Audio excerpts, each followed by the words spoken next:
Hello, everyone. I'm Marilyn, and I want to share a cautionary note with you all. My story involves some deeply challenging experiences with abuse. While I'll keep the details brief, I feel it's important to highlight certain events to shed light on the difficulties I faced with someone who was supposed to be family.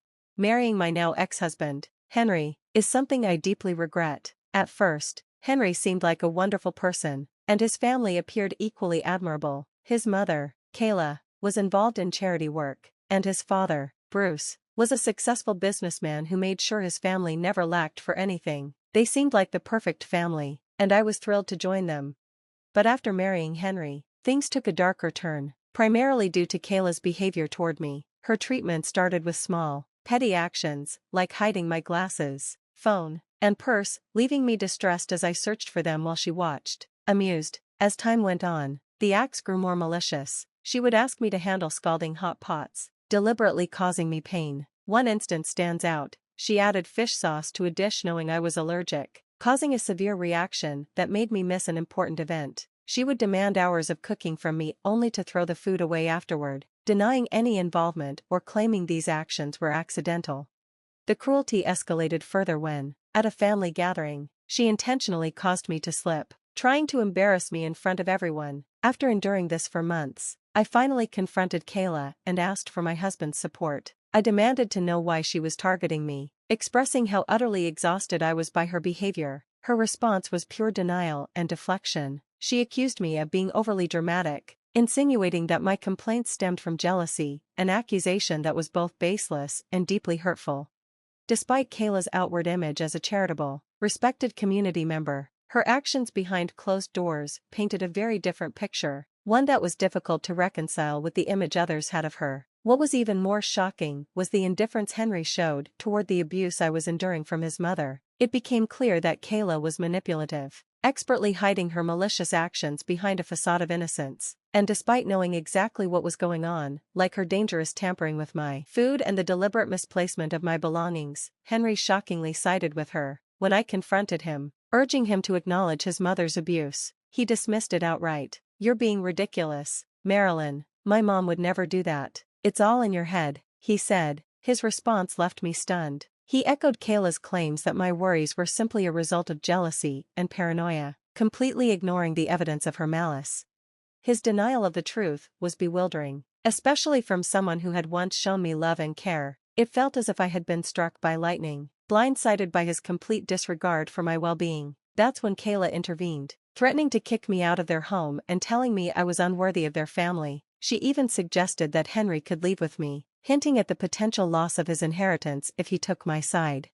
Henry's response crushed me. He sided with his mother, reassuring her of his loyalty and promising to correct my behavior. His readiness to dismiss me to preserve his standing in the family exposed a painful truth. Henry's loyalty was not to me, but to his future wealth. We had been living under his parents' roof, their insistence on it, with Henry working for his father's company. While he had some assets, he owned no property of his own and was heavily reliant on his parents for financial security. His sights were set on his father's wealth, and he wasn't about to jeopardize his inheritance by supporting me against his mother. This realization made it clear how deep Henry's greed ran, and how far he was willing to go to protect his interests, no matter the cost to our marriage or my well-being. Bruce, my father-in-law, was often away on business and remained oblivious to the turmoil brewing within the home. I never imagined that Henry, my husband, would choose not to stand up for me. His response to my plea for support was nothing short of shocking. "Marilyn, what's wrong with you? Do you want to risk our place in this family?" he asked dismissively after I shared the details of the abuse I had suffered at the hands of his mother. Feeling disheartened, I shot back, asking, what kind of partner would prioritize his future security over the well-being of his spouse? His defense was equally disheartening. He argued that it was unreasonable for me to expect him to confront his mother, suggesting that doing so could jeopardize his inheritance. I pressed further. "Is your inheritance more important than our marriage?" I suggested that we could start fresh, away from his family's influence, even if it meant living more modestly, but he dismissed the idea immediately, insisting that we could never afford such independence and demanding that I simply endure his mother's treatment without complaint. In that moment, the truth hit me hard. Henry had chosen his path, and it was not the one I had envisioned for us. He was not the partner I believed him to be. Feeling isolated and unsupported, I made a decision. I would not let Kayla's manipulations defeat me. Instead of fleeing, I would expose her for who she truly was. My plan was daring, yet straightforward. I discreetly gathered footage from the house's security cameras, documenting Kayla's abusive actions. I carefully compiled the evidence into a video, setting it aside for the right moment, Kayla's upcoming birthday party, which would be attended by family and guests, including Bruce, her husband. When the day of the celebration arrived, Kayla was the picture of grace and warmth, especially in front of others. Her behavior toward me was surprisingly pleasant, likely because of the company. It was the perfect opportunity to reveal her true nature. My resolve was firm. It was time to expose Kayla's cruelty without making a scene. I played along during the festivities, biding my time. When the birthday cake had been served and the moment felt right, I stood up and addressed the gathering. "Thank you all for joining us to honor Kayla on her special day," I began, my voice steady. "Many of you are familiar with her reputation as a kind and generous individual. Today, I prepared something to showcase just how remarkable my mother-in-law truly is." I gestured toward a screen set up for the occasion. "Instead of merely talking about her deeds, I've compiled a video to give you all a closer look. Please enjoy." As the video played, it revealed the truth of Kayla's actions, and the facade she had so skillfully maintained began to crumble before everyone's eyes. I was ready for whatever came next, knowing that I had friends who would stand by me at a moment's notice. After years of enduring mistreatment, my resolve had solidified. I was determined to stand my ground and expose Kayla's duplicity for everyone to see. My concern for what my husband or his mother thought of me had vanished. I was beyond caring.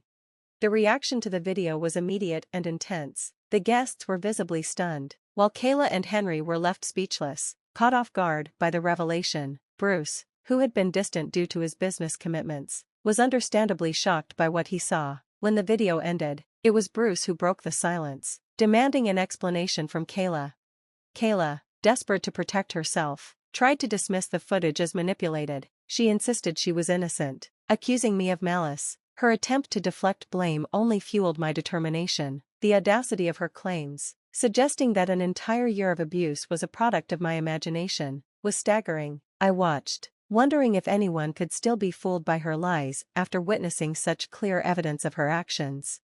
Calmly, I addressed Kayla's attempts to discredit me. "So, you're accusing me of tarnishing your reputation? How about we involve the police and see if they think these videos are fake?" I suggested, keeping my tone steady.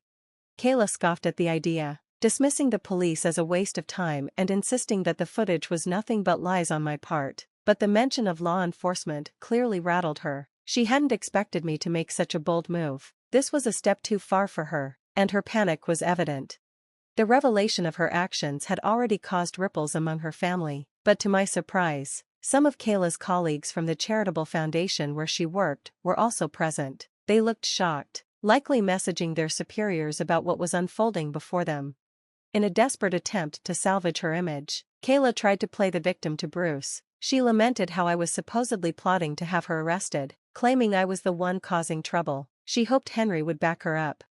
Henry's feeble defense only made things worse. "It's not what it seems, Dad. Marilyn's overreacting. Mom's been nothing but kind," he stammered, trying to defend the indefensible. This moment underscored Henry's complete indifference toward the abuse I had suffered. Bruce, catching on to the fact that Henry knew what was happening and had done nothing about it, was visibly shocked. It was becoming clear to everyone that Henry's priorities were seriously skewed, that he valued his inheritance and the luxury of their grand home more than my well-being. Bruce, a man of principle, was appalled not only by Kayla's actions, but also by his son's lack of action. His reaction confirmed what I had hoped: he would not stand by idly. His moral compass and sense of justice made him an unexpected ally in my fight for justice. His anger was palpable, signaling that he would not let this go unanswered. This was a turning point. The true nature of those around me was laid bare, and the stage was set for what would come next. When I shared with Bruce that Henry had dismissed my reports of abuse, claiming it was all in my head, his face said everything. It was a pivotal moment when Bruce realized just how unfairly Kayla had been portrayed. His shock was evident. He couldn't believe I hadn't approached him sooner, but I explained my need to gather undeniable evidence of Kayla's cruelty, fearing that without it, my word would be doubted. Bruce's support came swiftly and sincerely. He apologized for his son's failure to protect me and expressed regret over not intervening sooner. He even gave me his blessing to involve the police. a stance that caught both Kayla and Henry off guard. They had always believed their family's unity would shield them from any external scrutiny. Kayla's desperate plea to Bruce, attempting to paint herself as the victim of an unfair accusation, fell on deaf ears. Bruce's patience had worn thin. He condemned both Kayla and Henry's actions, declaring his intention to divorce Kayla and disown Henry. The stunned silence in the room spoke volumes. Kayla and Henry, who had long manipulated situations for their own benefit, found themselves on the receiving end of a firm, unwavering decision. Bruce's declaration of independence from them was met with approval from the guests, signaling a clear break from the past. To my surprise, Kayla's colleagues, who had witnessed the truth, now stood by me, offering their support. Kayla was left to face the consequences of her actions and the wrath of an irate husband. Her and Henry's final attempts to sway Bruce were futile. Bruce, fueled by undeniable evidence of their wrongdoings, remained resolute. He denounced Henry's greed and cowardice, affirming that I deserved far better than I had received. In a dramatic turn, Bruce prioritized integrity over familial ties, proposing to sever all legal and financial connections with Henry and Kayla. Despite their protests and disbelief, Bruce stood his ground. His stance marked a significant departure from the past, signaling a new chapter of accountability and justice, and paving the way for healing. Even as Kayla and Henry desperately sought forgiveness, Bruce's resolve remained unshaken. The revelation of the extent of Kayla's cruelty was a deal-breaker for him. The shock of discovering how monstrous his wife could be was too much for him to bear. Kayla's reaction to his decision was as if she had been struck by lightning. Henry, teary-eyed, pleaded for forgiveness, ignoring the true victim of their actions, me. The unfolding drama exposed the true priorities of Kayla and Henry. Wealth and social standing far outweighed any sense of basic human decency. Henry's distress over losing his inheritance, rather than the torment inflicted upon his wife, spoke volumes about his character. Kayla, too, resorted to tears, but not in an apology to me. She wept in an attempt to sway Bruce from making his drastic decision, pleading for forgiveness as though the betrayal could be brushed aside as a mere mistake. Their apologies, once directed at me, now rang hollow under Bruce's pointed scrutiny. I couldn't help but recoil from their belated apologies, recognizing them for what they truly were, self-serving attempts to regain control. I made it clear that I would not accept their shallow regrets. Their remorse wasn't born out of genuine contrition, but from the consequences they now faced. With their actions exposed for all to see, they had failed to acknowledge me as a person worthy of respect and kindness until it threatened their comfortable lives. Their pleas for reconciliation, invoking family and forgiveness, were nothing more than empty words. I had grown too much to fall for their deceit again. Their attempts to make amends were too little, too late. I stood firm in my resolve to break free from their toxic influence, knowing I deserved far better than the treatment they had subjected me to. As Kayla and Henry pleaded for forgiveness, calling for a return to our so-called perfect family, I couldn't help but laugh. The irony was striking. In what universe does a perfect family include abuse and neglect of one of its own? Their apologies, self-serving and hollow, felt more like bad jokes. Empowered by the truth of their actions, I faced them with a dismissive smile. You think I'd ever see you as family after everything? You're mistaken. You're just parasites, scared for your future. Well, here's the truth. I don't forgive you. You're nothing to me. And Henry, don't bother with the husband card. I'm divorcing you. That's non-negotiable.